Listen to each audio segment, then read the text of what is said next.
اللهم صل وسلم على سيدنا محمد في الأولين والآخرين وصل وسلم على سيدنا محمد في النبيين والمرسلين وصل وسلم على سيدنا محمد في كل وقت وحين وصل وسلم على سيدنا محمد في الملأ الأعلى إلى يوم الدين وصل وسلم على سيدنا محمد وعلى آله وصحبه أجمعين اللهم أوصل تقبل ثواب ما قرأنا من القرآن العظيم وما سبحنا من سبحان الله بحمده وما صلينا على نبينا محمد صلى الله عليه وسلم وما قلنا من يا الله في هذا البيت والمجلس المبارك هدية واصلة ورحمة نازلة بركة شاملة نقدمها ونهديها إلى حضرة سيدنا حبيبنا شفيعنا رسول الله محمد بن عبد الله صلى الله عليه وآله وسلم ثم إلى آباء وأخوان من الأنبياء والمرسلين صلوات ربي وسلامهم أجمعين ثم إلى محاجل الله تعالى الحبيب أحمد بن إسحاق بن سيدنا عبيد الله أستاذ العظام الفقيه المقدم الحبيب محمد بن علي بعلي وأصول الفروع والمقدم ثاني ما بالأشرف الحبيب الرحمن السقاف بن 13 متسبون إليه والآخذين عنه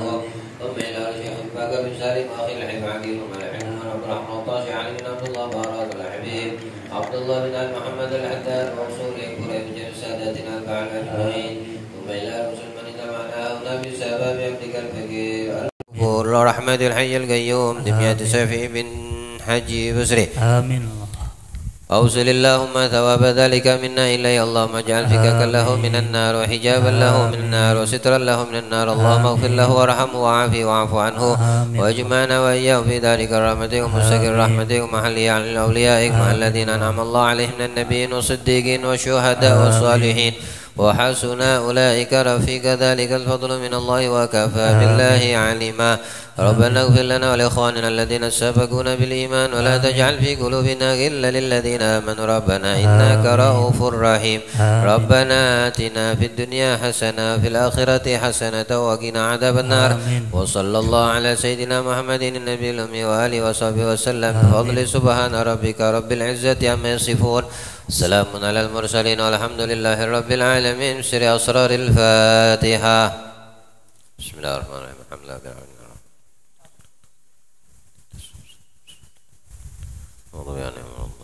ومن تعلم تعليم النفع والانتفاع الفائدة والاستفادة والحثرة تمسك كتاب الله سنة الرسول صلى الله عليه وسلم والدلالة على الهدى ابتغاء مرضاته قربه وثوابه اللهم يا فتاح يا عليم يا فتاح يا عليم يا فتاح يا عليم تعالى فتحا قريبا يا فتاح يا عليم يا فتاح يا عليم يا فتاح يا عليم اهدنا على كل نية صالحة مثل من نواس الإمام الغزالي جامع شامل دافع على كل شيء جعل تكون على من نواس الحبيب عمر وإلى حضرة النبي محمد صلى الله عليه وسلم الفاتحة بسم الله الرحمن الرحيم الحمد لله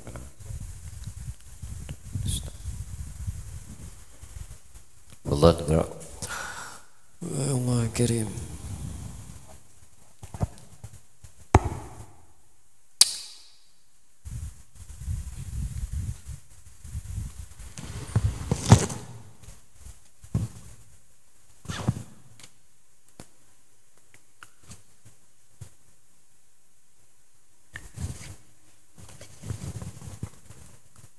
Bismillahirrahmanirrahim.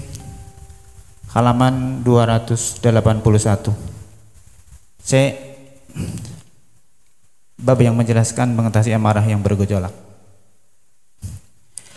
Di antaranya dengan mengetahui pahala dari menahan amarah, kemudian menakut-nakuti dirinya dengan hukuman Allah, serta mengetahui bahwa Allah Ta'ala lebih mampu melakukan itu terhadapnya daripada dirinya terhadap orang lain.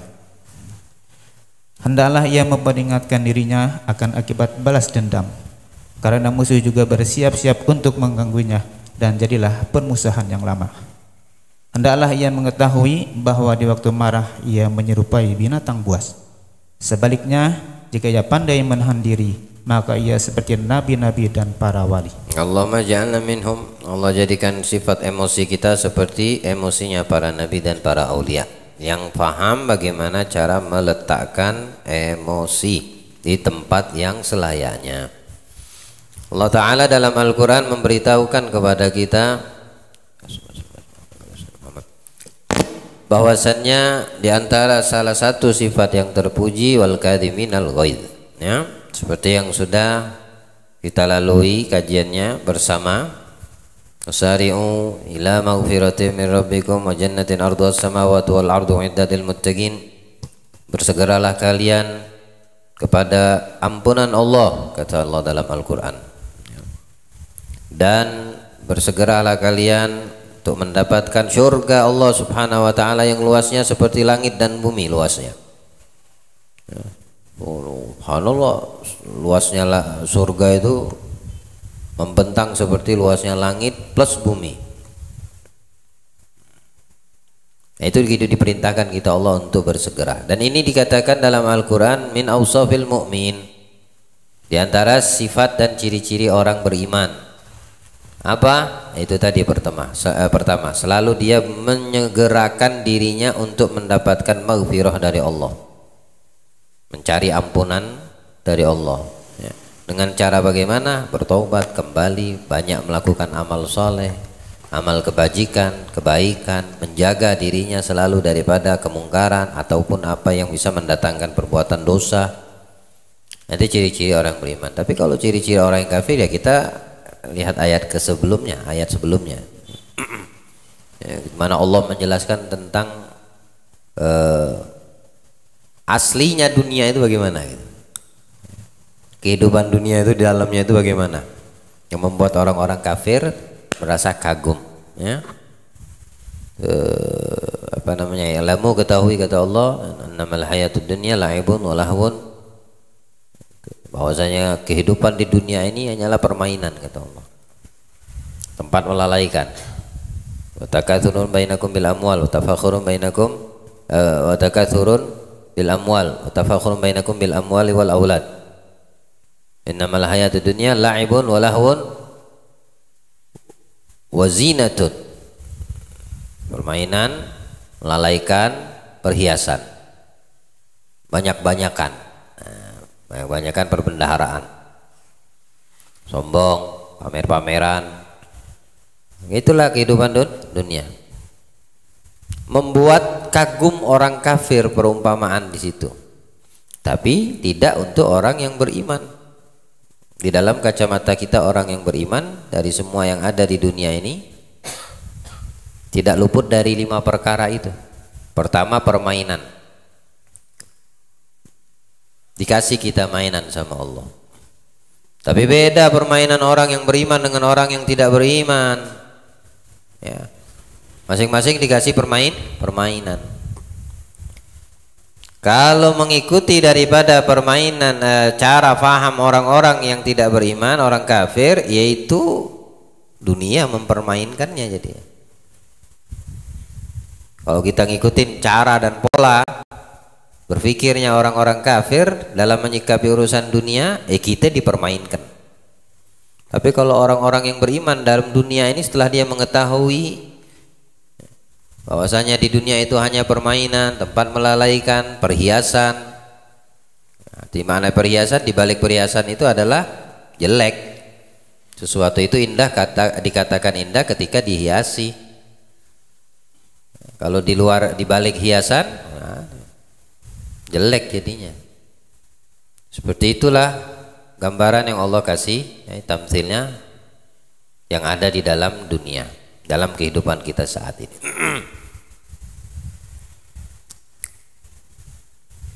Akan tetapi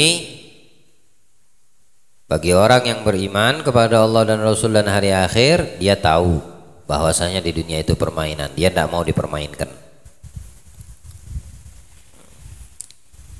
Nah, di ayat inilah yang Allah menjelaskan perbedaan antara kafir dengan mukmin. Kalau mukmin, mereka bersegera, selalu bercepat-cepat, selalu berlomba-lomba. Lomba untuk apa? Kepada apa? Apa yang mereka kejar? Ila maghfirah, terhadap ampunan dari Allah.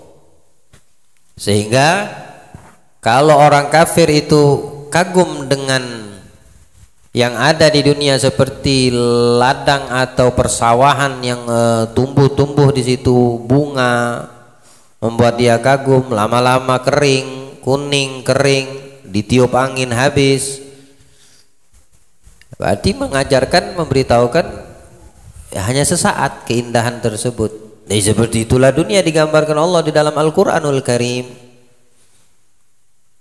Nah, kita orang yang beriman tidak seperti itu, melainkan apa? Bersegera mencari berupaya terhadap apa yang bisa mendatangkan maghfirah, bersegera, berupaya, mencari, berlomba terhadap apa yang bisa mendapatkan diri kita yang beriman ini surganya Allah yang luasnya seluas langit dan bumi. Luas banget berarti langit dan bumi.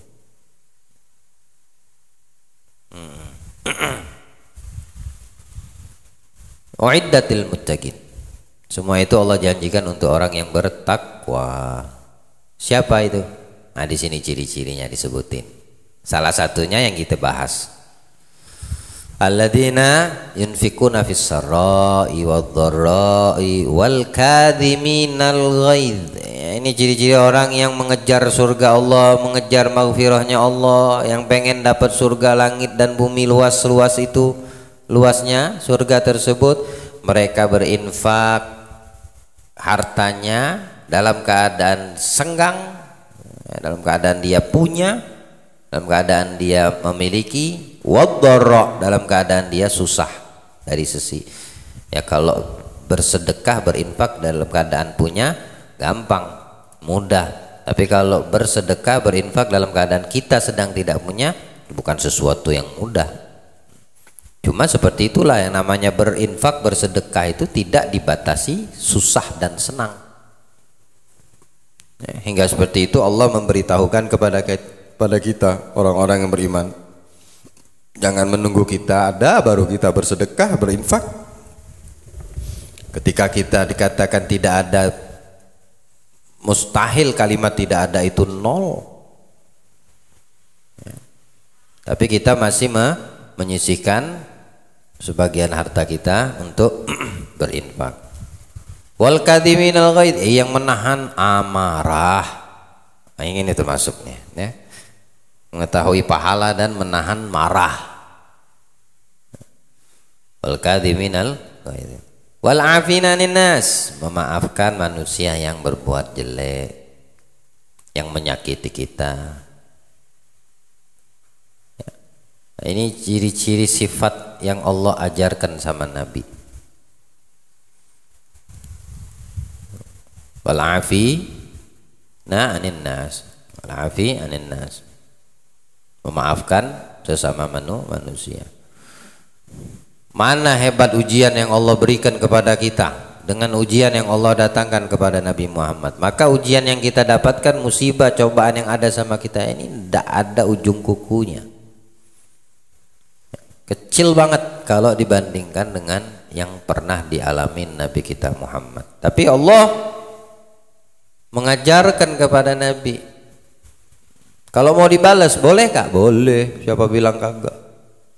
Allah yang ngajarin dalam Al-Quran kepada Nabi, kalau ente mau ngambil kisos, jangan melebihi daripada apa yang kau dapatkan, daripada perbuatan jelek atau orang menyakitimu. Orang nyubit, balas cubit, jangan tempeleng, ya. Orang mukul, ente mau kisos, mau balas, pukul. Kalau volume pukulannya itu 5, ente gak boleh lebih dari 5, 6. Mana boleh? Sesuai dengan yang kamu dapatkan, kamu balas kata Allah. Wa in ta'fu, tapi kalau kau maafkan kata Allah. Ah nih, Allah kasih lihat sifatnya Allah nih, memaafkan. Bukankah di antara min asma'illah, nama-nama Allah, sifatnya Allah memaafkan. Nah, kalau ente pengen ngambil ini wahai Muhammad, kamu sabar, memaafkan dan bersabar. Ternyata Nabi memilih memaafkan, bersabar. Yang bisa mendapatkan itu anugerah orang yang bertakwa. Ketika disakiti dia memaafkan, berarti itu orang betul-betul sempurna takwanya. Orang yang bertakwa dan gemar melakukan perbuatan amal baik. Seperti itulah yang Allah sifatkan di dalam Al-Quran. Termasuk perbuatan yang mulia, sifat yang mulia, menahan amarah. La ilaha illallah. Allah bisa kontrol kita punya amarah. Ya. Allah jadikan kita punya emosi terkendali di jalannya yang diridhoinya. Ya Rasulullah, kasih aneh wasiat, bilang Nabi jangan marah. Wasiatnya Nabi satu aja, jangan marah. Karena kalau sudah marah kacau semua, ada sumbernya penyakit, sumbernya malapetaka itu emosi. Marah. Nggak marah juga nggak bagus, selama penempatannya tepat. Ya, selama penempatan emosinya betul tempatnya, peletakannya. Kata Imam Syafi'i, kedelai, kedelai. Selalu saya kepletot ngomong dua ini. Orang yang nggak punya emosi seperti keledai, kata Imam Syafi'i. Maksudnya apa? Ya kalau seandainya dia tidak menampilkan, menonjolkan emosi, memperlihatkan emosinya di tempat yang pas, malah diem dia.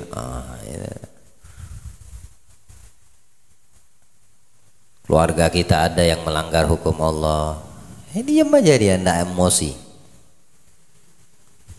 Istri anak perempuan kita keluar membuka aurat atau berbicara dengan laki-laki yang bukan muhrim, bicaranya akrab ya, selain daripada pembahasan agama.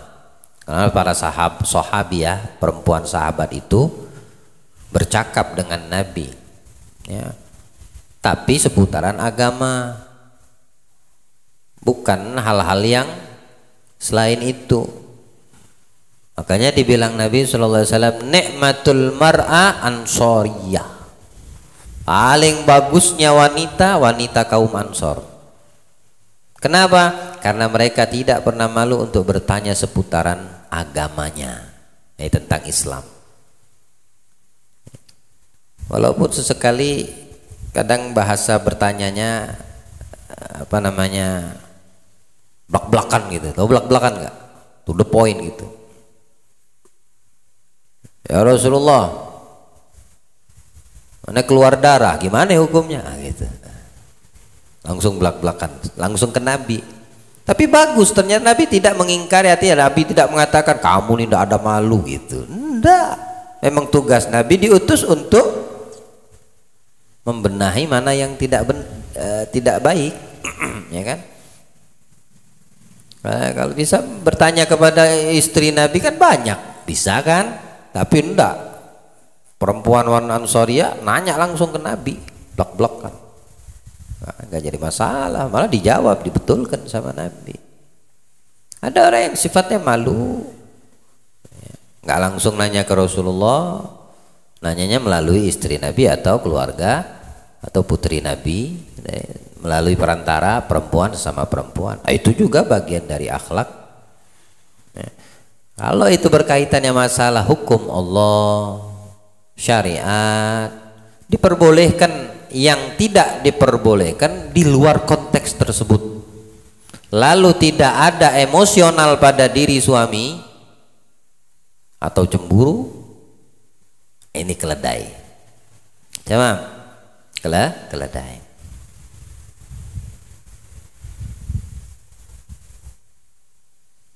Selama itu penempatannya baik, maka emosinya tersebut mendatangkan pahala untuk si pemiliknya. Selama tempat dia meluapkan emosinya betul.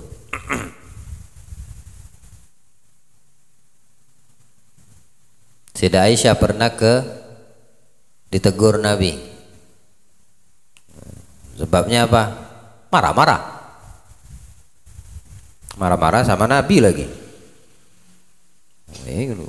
Nabi dimarah-marah. Oh, jadi gak usah heran kalau bini inti marah-marah ini. Nabi kena. Rasulullah bilang Nabi apa ya? Jawab Nabi, datang setanmu. Datang setan wahai Aisyah. Dibilang kayak gitu, balik tanya sama Aisyah, apakah nggak ada celah setan kepadamu ya Rasulullah? Ada, kata Nabi. Ada saya celah untuk setan bermain, akan tetapi aku berdoa minta perlindungan kepada Allah, bilang Nabi. Walaupun pada hakikatnya tidak ada. Walaupun pada hakikatnya tidak ada. Mana ada iblis bisa mendekat Nabi, apalagi mau memancing emosinya.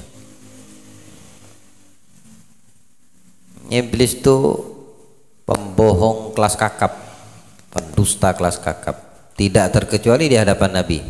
Paling jujurnya makhluk Allah yang dilaknat, iblis.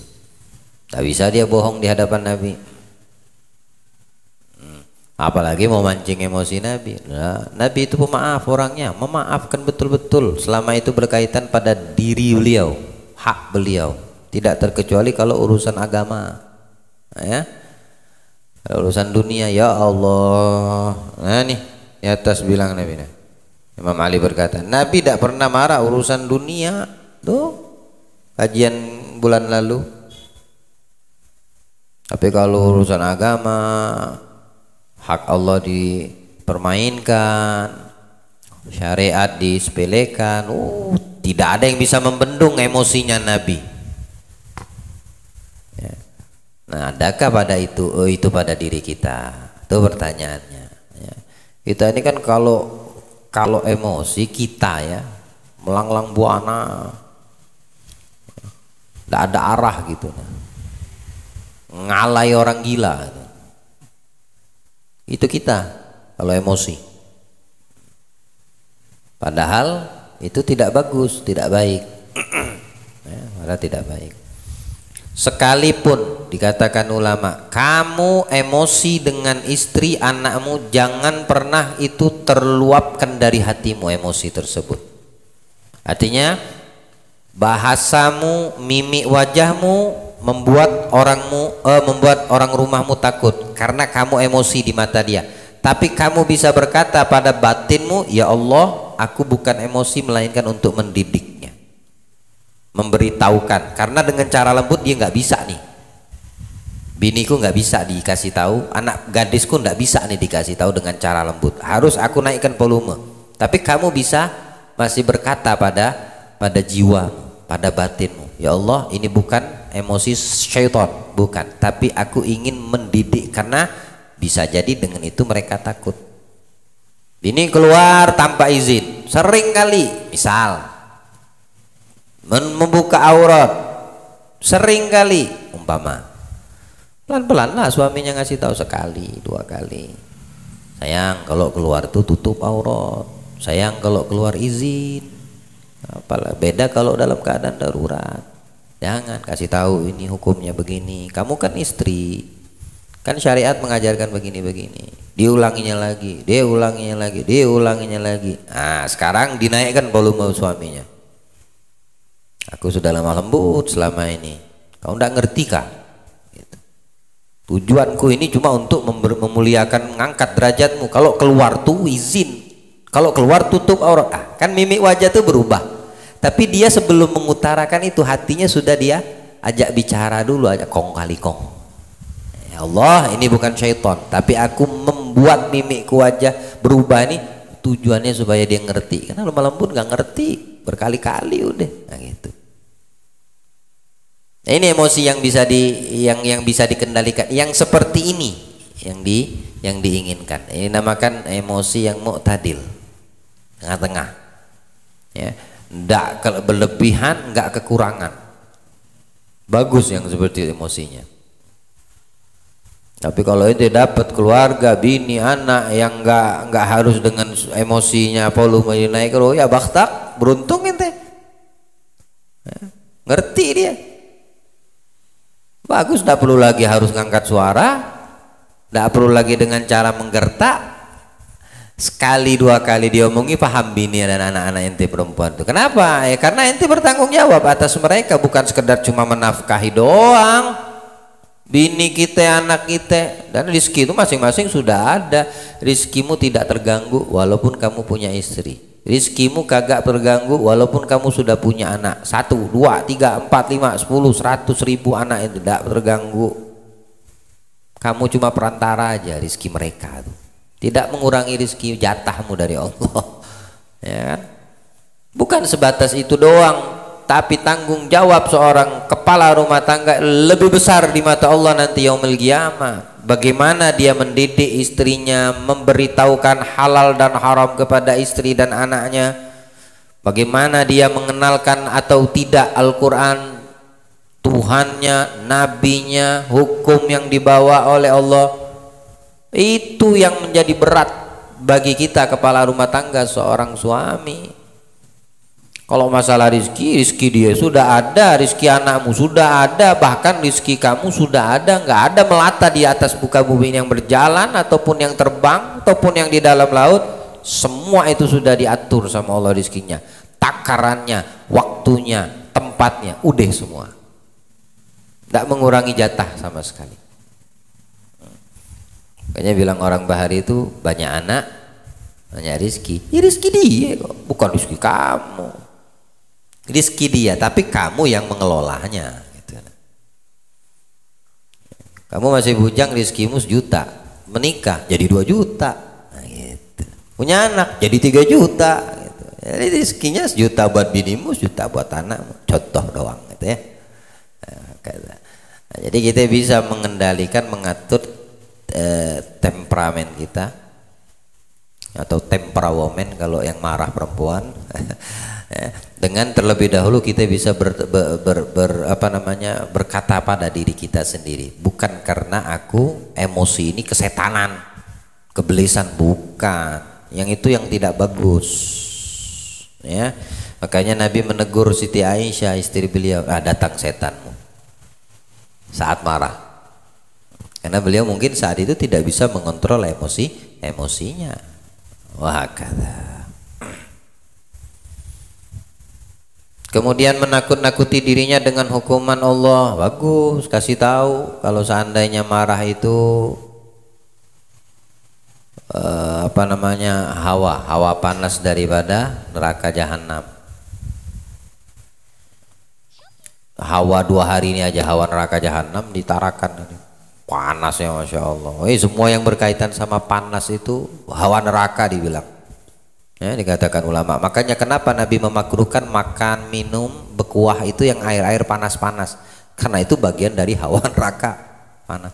Sejukin dulu, bukan dinginin, agak dihangetin. Ada orang minum, makan kuah panas-panas masih berasap, itu disedot sampai begitu-begitu suara mulutnya itu. La haula wala quwata illa billah. Lahap betul ente makan hawa neraka. Apalagi menunya kambing umur 5 bulan, cocok sudah. Sejukin dulu, tapi jangan ditiup. Kenapa? Kuman dari mulut masuk tuh nanti ke makanan atau minuman. Nanti mau minum kopi panas, jangan ditiup. Gak usah, diemin aja dulu atau kipas anginin aja deh. Yang penting jangan dari hawa mulut kita itu. Nah, itu dimakruhin juga, karena panas itu bagian daripada uap neraka. Demam panas atau dingin? Iya, hummah itu demam itu kan panas, badan tuh jadi panas, kena uap dari neraka. Yang sejuk itu surga ya, yang sejuk itu surga, agak ada api dalam surga ya. Mikir lo yang hantung rokok di sana, nggak bisa rokok ada, korek nggak ada. Dia mau ngorek, mau ngambil api, tuh ngambil di bawah, sekali keluar kau nggak bisa masuk lagi nanti ya. Jadi yang rokok mudah-mudahan cepat taubat termasuk diri ini. La ilaha illallah Muhammadur Rasulullah. Takuti dengan hukum orang marah, hukuman dari Allah, ancaman ya, baik itu dari Al-Quran ataupun dari hadis Nabi ataupun kalam aulia salihin, orang-orang yang dekat sama Allah ya, jangan marah. Dikatakan ulama, orang yang tidak bisa mengontrol emosi waktu masih hidup di dunia, bangkitnya dia nanti di hari kebangkitan manusia dalam keadaan marah. Alhamdulillah. Dikit-dikit marah waktu masih hidup nih, dikit-dikit ngamuk, salah paham dikit ngamuk. Jadi waktunya, umurnya itu lebih banyak emosinya waktu masih hidup. Mati dia bangkit dalam keadaan marah nanti ya. Sekalipun dia dikasih masuk surga sama Allah, dia akan marah. Kenapa? Marah di dunia udah marah, dia masuk surga, ya Allah kenapa kecil betul, ya Allah kurang ini, protes saja tuh orang di dalam surga kayak gitu. Makanya jangan suka marah waktu masih hidup, banyak senyum ya.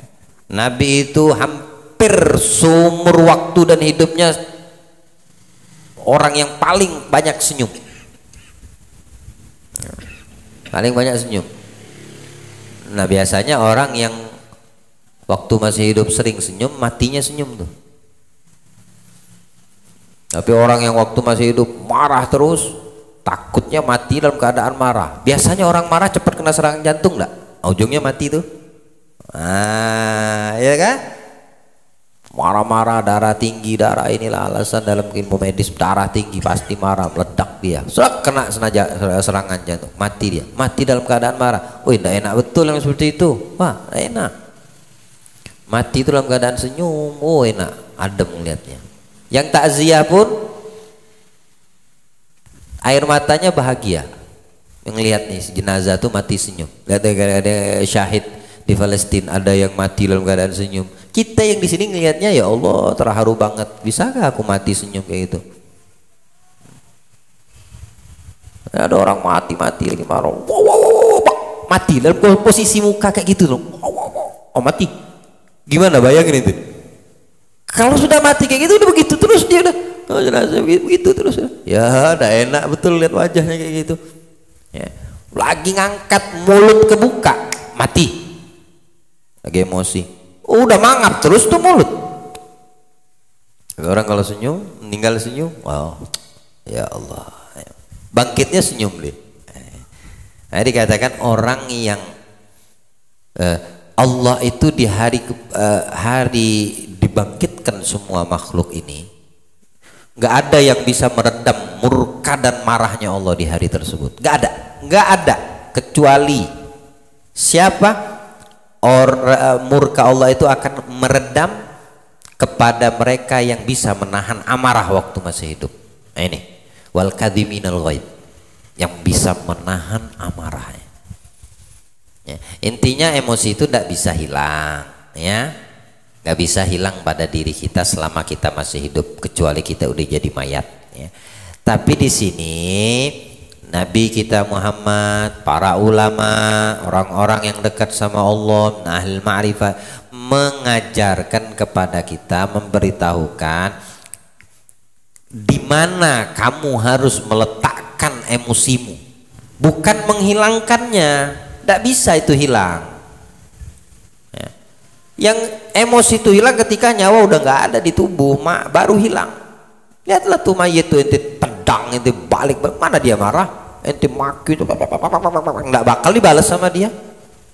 Ya, itu bisa didapatkan bagi orang yang masih hidup. Ente dicaci maki, ente sekarang dikasih pilihan, mau kau letakkan emosimu untuk membalas atau kau menahan.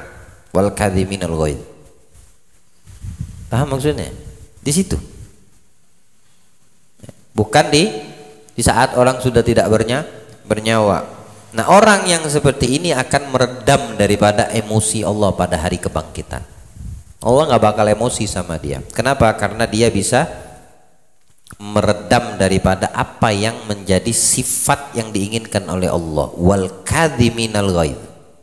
Aku kasih tahu, aku kasih solusi, kata Allah. Dilakuin, diamalin sama hambaku waktu masih hidup. Nah sekarang aku murka kecuali kepada dia, karena dia mengamalkan apa yang kuturunkan dari Al-Quran. Wal kadhiminal ghaid wal afinan anin nas, dan dia memaafkan kepada manusia yang berbuat jahat, memaafkan. La ilaha illallah. Allah lebih mampu melakukan itu terhadapnya daripada dirinya terhadap orang lain. Betul, Allah lebih mampu. Dia memaafkan, tapi dia juga gehar, ya, berhak untuk marah. Allah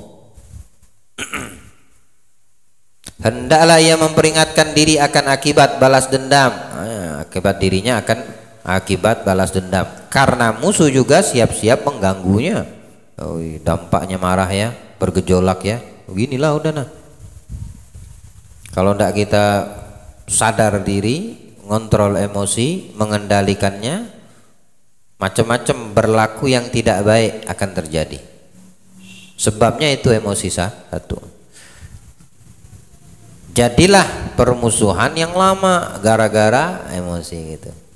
Akhirnya panjang putus silaturahim. Ya, panjang putus.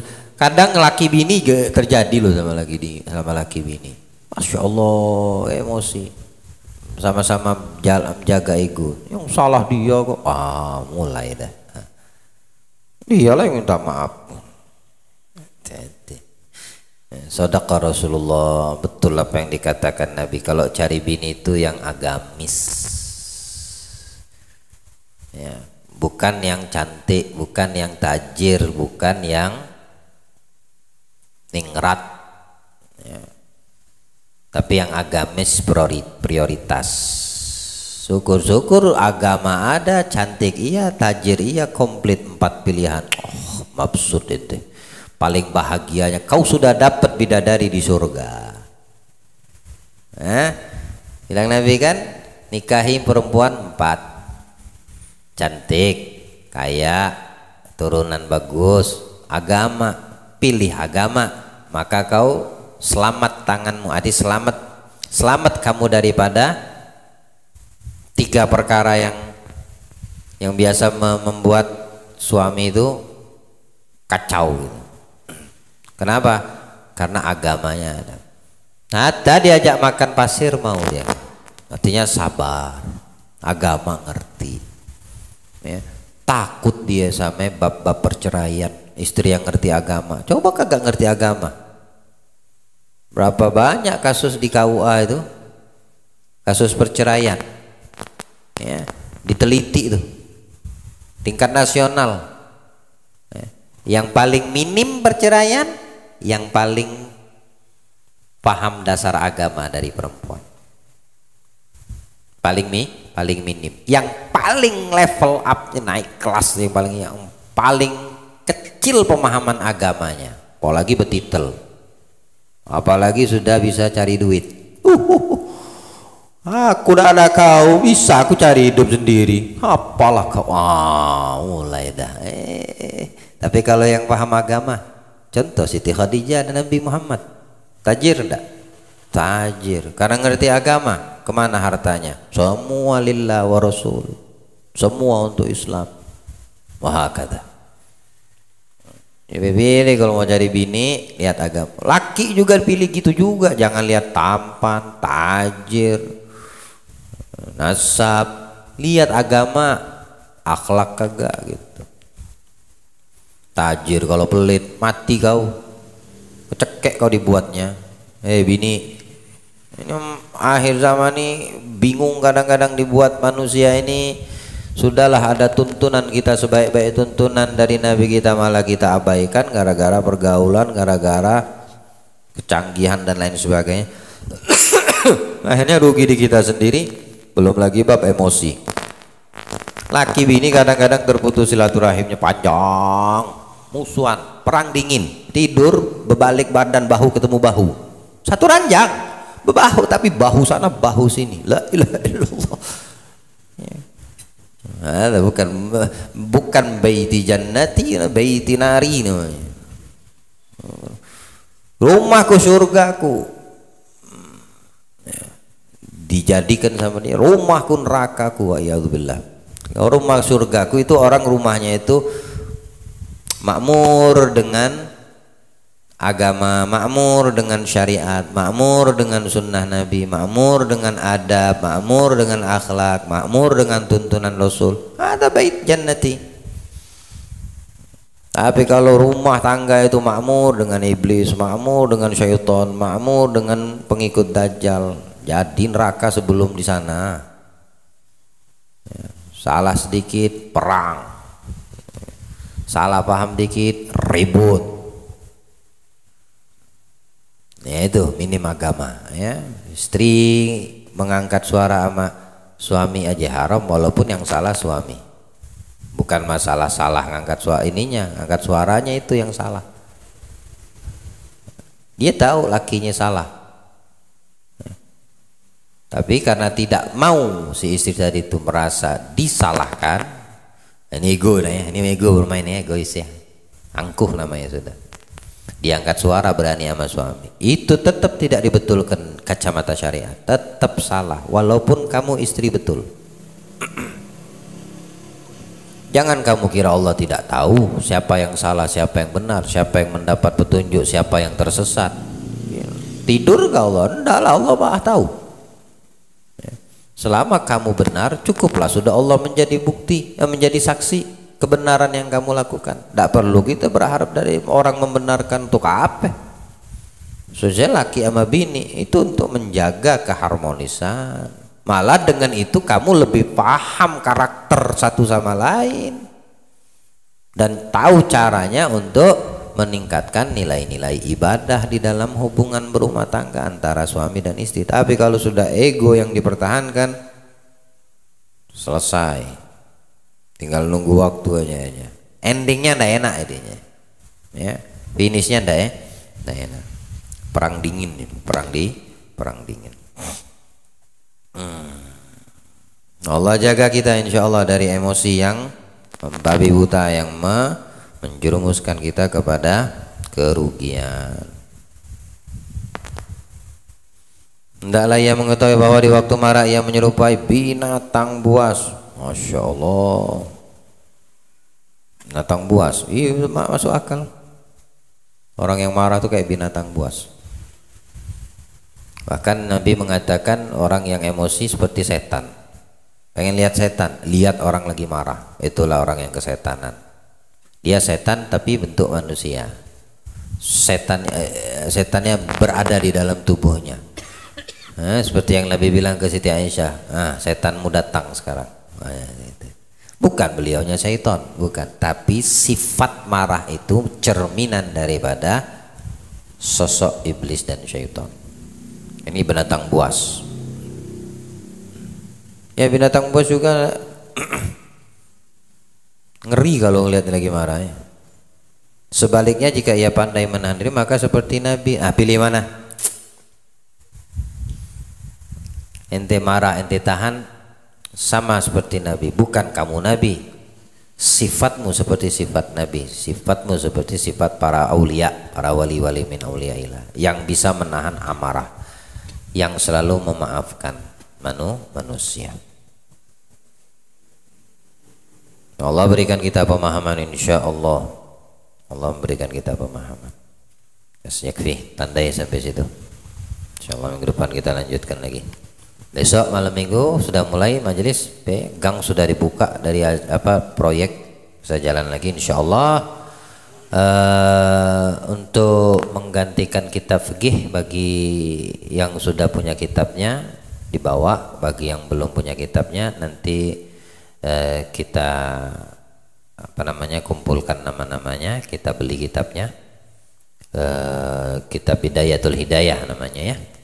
Bidayatul Hidayah karya Imam Al-Ghazali juga, berisi di situ adab-adab yang diajarkan Nabi, yang perlu kita ketahui, yang perlu ada pada diri kita dalam kehidupan sehari-hari. Hingga dikatakan Bidayatul Hidayah itu adalah keseharian yang ada pada Nabi kita Muhammad. Dari sedikit atau dari kecilnya keseharian Nabi, dari mulai melek bangun sampai jam tidur. Kita sama-sama pelajari supaya mulai dari melek sampai kita tidur menyerupai adab yang ada pada Nabi kita Muhammad Sallallahu Alaihi Wasallam. Berisi juga di situ sedikit pekajian tentang fikih, tentang tasawuf, khususnya tentang masalah akhlak dan adab yang mesti ada pada diri kita, khususnya di zaman kita yang saat ini kacau balau ya. Orang yang selamat adalah orang yang paling beradab di hadapan Allah yang waktu masih hidup ya. Orang yang paling selamat, orang yang paling menjaga adabnya. Selamat dia di dunia, selamat dia di akhirat ya.